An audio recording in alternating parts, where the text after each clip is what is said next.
ओम नमो भगवते वासुदेवाय नमः। ओम नमो नारायणाय नमः। जय श्री कृष्णा, जय श्री कृष्णा, जय श्री कृष्णा। भक्तजनों, बंधुजनों, आप सभी का आपके इस चैनल ब्राह्मण देव कन्या पर बहुत बहुत स्वागत है। यदि आप चैनल में नए हैं तो चैनल को सब्सक्राइब जरूर कर लें। भक्तों, आज हम सावन माह के शुक्ल पक्ष की एकादशी तिथि व्रत की जानकारी, उसकी कथा सुनेंगे।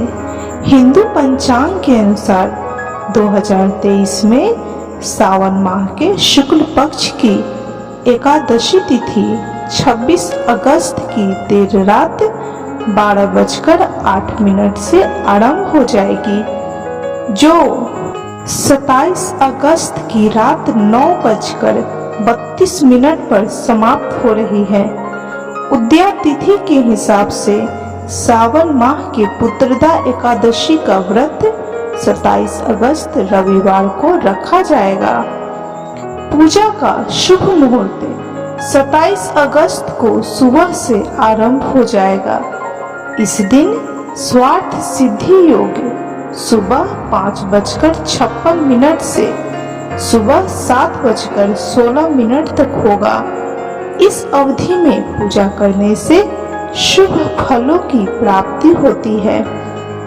पारण का समय 28 अगस्त को सुबह 5:57 से सुबह 8:31 तक पारण किया जा सकता है।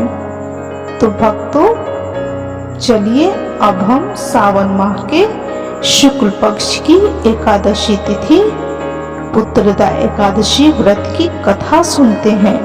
पुत्रदा एकादशी व्रत संतान से संबंधित व्रत माना जाता है। माना जाता है कि इस दिन भगवान श्री हरि विष्णु की विधिवत पूजा करने के साथ व्रत रखने से संतान को अच्छे स्वास्थ्य के साथ लंबी आयु प्राप्त होती है। जिन लोगों को पुत्र नहीं होते हैं तो उन्हें इस व्रत को रखने से पुत्र की प्राप्ति होती है, या इस व्रत कथा को सुनने से भी उन्हें पुत्र धन की प्राप्ति होती है। इसके साथ ही घर में खुशहाली, सुख शांति और समृद्धि आती है। घर के सारे क्लेश दूर होते हैं, दुख दरिद्रता का नाश होता है। तो चलिए कथा प्रारंभ करते हैं। बोलिए जय श्री कृष्णा, जय श्री कृष्णा, जय श्री कृष्णा। युधिष्ठिर ने पूछा, हे मधुसूदन, हे देवकी नंदन, श्रावण के शुक्ल पक्ष में किस नाम की एकादशी होती है?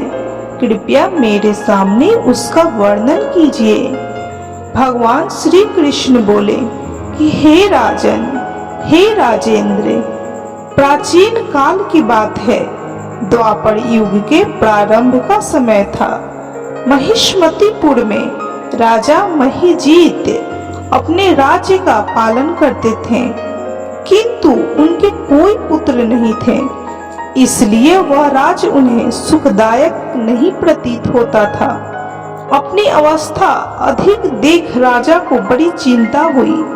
उन्होंने प्रजा वर्ग में बैठकर इस प्रकार कहा, हे प्रजाजनों, इस जन्म में मुझसे कोई पातक नहीं हुआ है। मैंने अपने खजाने में अन्याय से कमाया हुआ धन नहीं जमा किया है। ब्राह्मणों और देवताओं का धन भी मैंने कभी नहीं लिया है। पुत्रवत प्रजा का पालन किया है। धर्म से पृथ्वी पर अधिकार जमाया है। दुष्टों को, चाहे वे बंधु और पुत्रों के समान ही क्यों न रहे हो, दंड दिया है।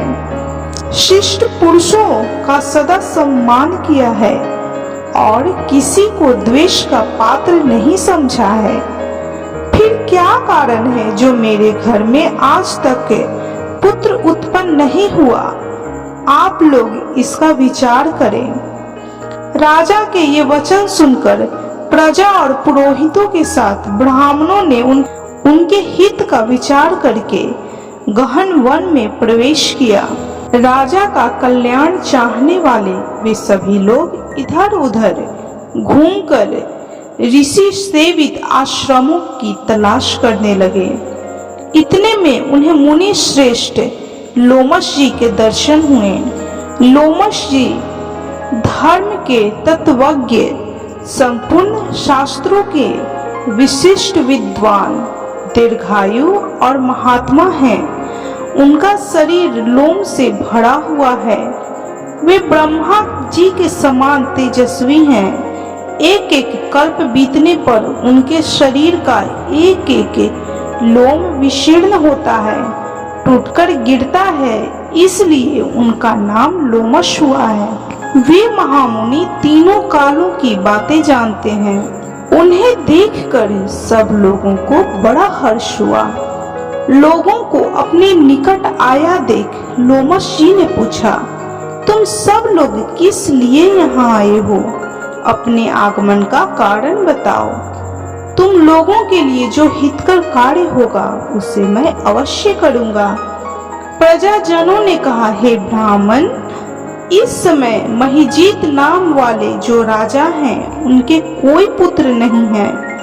हम लोग उन्हीं की प्रजा हैं जिनका उन्होंने पुत्र की भांति पालन किया है। उन्हें पुत्रहीन देख उनके दुख से दुखित हो हम तपस्या करने का दृढ़ निश्चय करके यहाँ आए हैं। द्विजोत्तम, राजा के भाग्य से इस समय हमें आपका दर्शन मिल गया है। महापुरुषों के दर्शन से ही मनुष्यों के सब कार्य सिद्ध हो जाते हैं। हे मुने, अब हमें उस उपाय का उपदेश कीजिए जिससे राजा को पुत्र की प्राप्ति हो। उनकी बात सुनकर महर्षि लोमश 2 घड़ी के लिए ध्यान मग्न हो गए।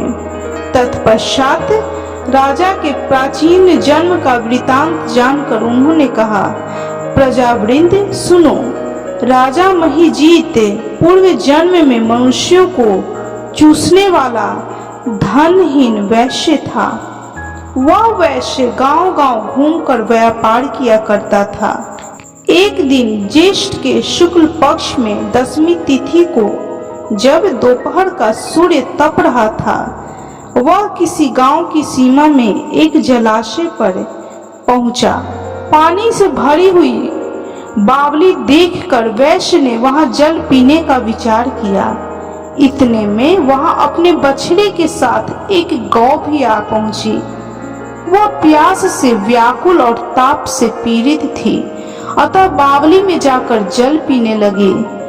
वैश्य ने पानी पीती हुई गाय को हाँक कर दूर हटा दिया और स्वयं पानी पीने लगा। उसी पाप कर्म के कारण राजा इस समय पुत्रहीन हुए हैं। किसी जन्म के पुण्य से इन्हें निष्कंटक राज्य की प्राप्ति हुई है। प्रजाजनों ने कहा कि हे मुने, पुराणों में उल्लेख है कि प्रायश्चित रूप पुण्य से पाप नष्ट होते हैं, अतः ऐसे पुण्य कर्म का उपदेश कीजिए जिससे उस पाप का नाश हो जाए। लोमश जी बोले, प्रजाजनों, श्रावण मास के शुक्ल पक्ष में जो एकादशी होती है वह पुत्रदा के नाम से विख्यात है। वह मनोवांछित फल प्रदान करने वाली है। तुम लोग उसी का व्रत करो। यह सुनकर प्रजाजनों ने मुनि को नमस्कार किया और नगर में आकर विधि पूर्वक पुत्रदा एकादशी के व्रत का अनुष्ठान किया। उन्होंने विधि पूर्वक जागरण भी किया और उसका निर्मल पुण्य राजा को अर्पण कर दिया। तत्पश्चात रानी ने गर्भ धारण किया और प्रसव के समय आने पर बलवान पुत्र को जन्म दिया। इसका महात्म्य सुनकर मनुष्य पापों से मुक्त हो जाता है तथा इस लोक में सुख पाकर परलोक में स्वर्गीय गति को प्राप्त होता है। पाप करते समय मनुष्य नहीं सोचता कि वह क्या कर रहा है, किंतु शास्त्रों से विदित होता है कि व्यक्ति का छोटा सा पाप भी उसे महान कष्ट भोगने को विवश कर देता है। अतः मनुष्य को पाप से डरना चाहिए। क्योंकि पाप नामक यह राक्षस जन्म जन्मांतर तक उसका पीछा नहीं छोड़ता। व्यक्ति को चाहिए कि सत्य व्रत का पालन करते हुए ईश्वर के प्रति पूरी निष्ठा रखे और यह बात सदैव याद रखे कि किसी के दिल को दुखाने से बड़ा दुनिया में कोई पाप नहीं है। इस तरह श्रावण मास के शुक्ल पक्ष की पुत्रदा एकादशी व्रत की कथा संपन्न हुई। तो बोलिए ओम नमो भगवते वासुदेवाय नमः, ओम नमो नारायणाय नमः। जय श्री कृष्णा, जय श्री कृष्णा, जय श्री कृष्णा। भक्तजनों, बंधुजनों, इस एकादशी व्रत की कथा सुनने से आपके जीवन में सुख, शांति और समृद्धि आएगी। यदि आपको यह वीडियो अच्छा लगा हो, यह एकादशी व्रत की कथा अच्छी लगी हो, तो कृपया वीडियो को लाइक कीजिए, शेयर कीजिए और चैनल को सब्सक्राइब करना बिल्कुल भी ना भूलें। और कमेंट में ओम नमो भगवते वासुदेवाय, श्री हरि विष्णु नारायण कमेंट जरूर करें।